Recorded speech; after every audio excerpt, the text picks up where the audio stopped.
Hello everyone, my name is Tabelnak John. Welcome to the video about classes and licenses in the Canadian Firearms Law System. Now, I want to preface this by saying I'm not a lawyer, not a legal scholar. Please don't use this as legal advice. I actually just got done recording a way longer version of this.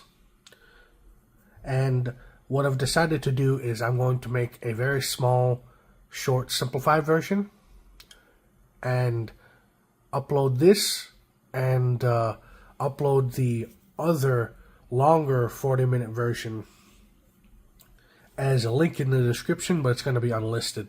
It's just for those of you that will want to watch it. Over it, I take a bit more time to be more detailed concerning the different classifications of firearm in this country. In this video, I'm just going to go over the different classifications very simply, very quickly, just so that people have context on what I'm talking about when I go forward in the future. So without further ado, let's get started. Alright, so in this country, there are three main classifications of firearms. They are non-restricted, restricted, and prohibited. From top to bottom lists the categories from least restrictive to most restrictive in terms of things that you have to do when you're handling them. The first category is non-restricted. Basically, these are firearms you can shoot anywhere. You can discharge a firearm legally in this country. So that would include like your buddy's property, as long as your municipality allows it. The range, federal crown land, basically just federal land. When you're hunting, when you're doing sports shooting, yada yada. These guns that consist of this classification are firearms like your hunting shotguns, hunting rifles, sporting shotguns, sporting rifles. Some examples are like the G36, the SG542 and SG550, or not SG550, that is prohibited. SG540, there you go.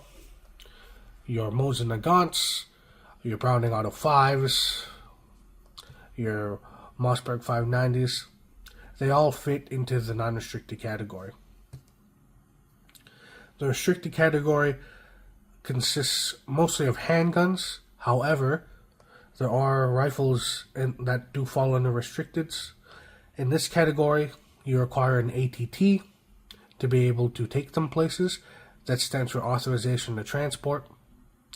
And you will get those by contacting the Chief Firearms Officer of your province. So I reside in Ontario. I have to contact the Ontario Chief Firearms Officer and get an ATT for them. I'll give them the required information, and he will give me an ATT corresponding to what my needs are. So, like I said, restricted consists mostly of handguns. However, if we go to the restricted section, restricted firearms are firearms that are a handgun that is not a prohibited firearm. A firearm that is not a prohibited firearm has a barrel less than 18.5 inches in length, discharges centerfire ammunition in a semi-automatic manner. So this rule kind of blankets a lot of things, but this is any firearm, so not just handguns, that is not prohibited, which is another class of firearm, that has a barrel less than 18.5 inches. So if the barrel length of this non-prohibited firearm is less than 18.5 inches, and if that firearm discharges centerfire ammunition in a semi-automatic manner. So, what do I mean by this? What would this fit? This is any semi-automatic firearm that is centerfire, so this does not include your 22s, that has a barrel less than 18.5 inches. So this would be your factory 16-inch Bren 2s. That's the most popular example right now. something like that would be considered restricted because of this rule. If you were to get that barrel extended to 18.5 inches, then it is no longer restricted, and you can just get it struck from the registry there. Third rule is a firearm that is designed or adapted, so if you put an adapter on, to be fired when reduced to a length of 26 inches when folding, telescoping, or otherwise. So if you put a folding stock on something and when you fold the gun it is less than 26 inches, that is now a restricted firearm. A firearm of any kind that is prescribed by regulation to be a restricted firearm. So basically this is a list that the government can put a gun on that will make it restricted. So any restricted rules that apply to a restricted firearm will be on that gun even though it doesn't match any of the previous requirements. Restricted firearms have the serial number registered, and when you want to go purchase restricted firearms, you have to do a transfer. So the seller has to transfer the firearm to the buyer after reporting to the government that they intend to sell it to this person. So what happens is they get your firearms license number. He takes his firearms license number. He takes the serial number of the gun, goes to the RCMP, and he tells the RCMP, I'm selling it to this guy. Here's his license number. Here's my license number.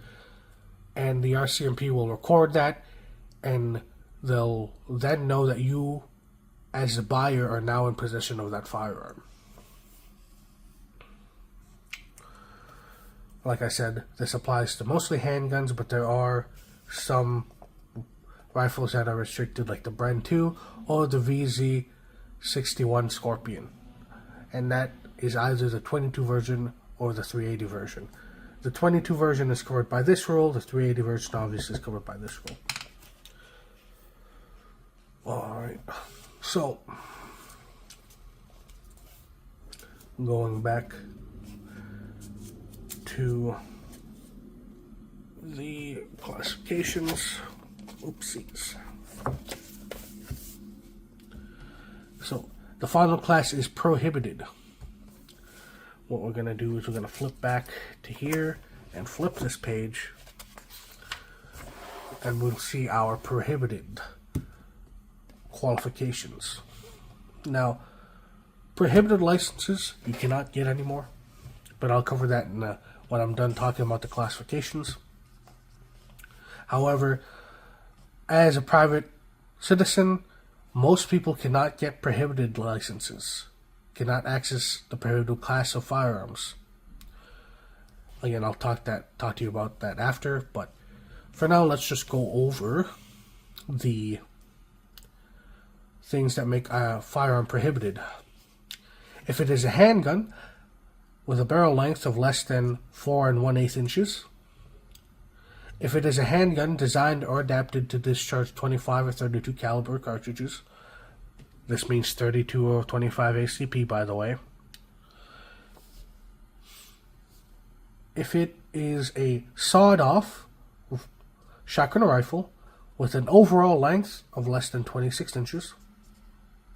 If it is a sawed-off shotgun rifle with an overall length of 26 inches, and it has a barrel less than 18 inches, if it is automatic, or if it is a firearm prescribed by regulation to be prohibited. So, what does this all mean? If this one applies if the handgun is it has a barrel less than 4 inches and 1/8 inches. This one is if the handgun is in 32 or 25 ACP. These two go in tandem. This one applies if the rifle has its overall length modified to be less than 26 inches by either sawing off the stock or the barrel. This one covers just sawing off the barrel. So if you leave, let's say, the stock alone, but you saw off the barrel to less than 18 inches, then this one applies. This one is obviously if the gun is automatic, and this one is if the government puts it on a list that deems the firearm to be prohibited. Now, just like restricteds, you need ATTs to transport these. However, unlike restricteds, you cannot fire these at any old range. With restricted firearms, you can fire them at any range that is approved, basically any official range in the country. However, these you can only fire at certain places. I don't know all the places that you can fire prohibited firearms at, but there are some rentals places that will allow you to fire prohibs there. I don't have a list, unfortunately, but I know for a fact there are some places in Canada that allow you to fire the prohibs there. Alright, so now with that out of the way here,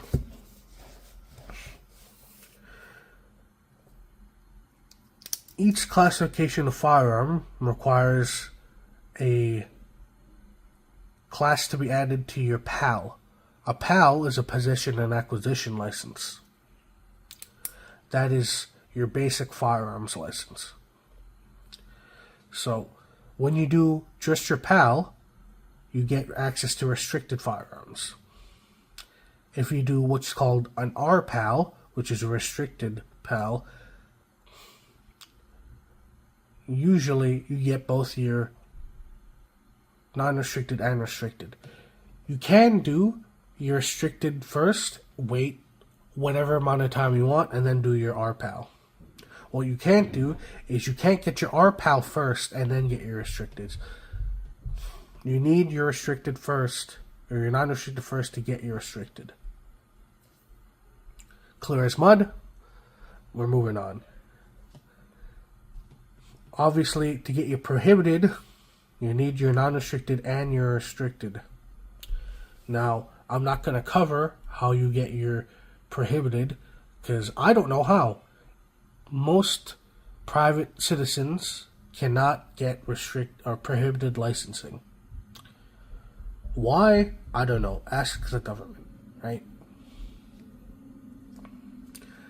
But just know that if you want to get access, let's say you want to do some hunting, you want to do some deer hunting, all you need is your non-restricted firearms license.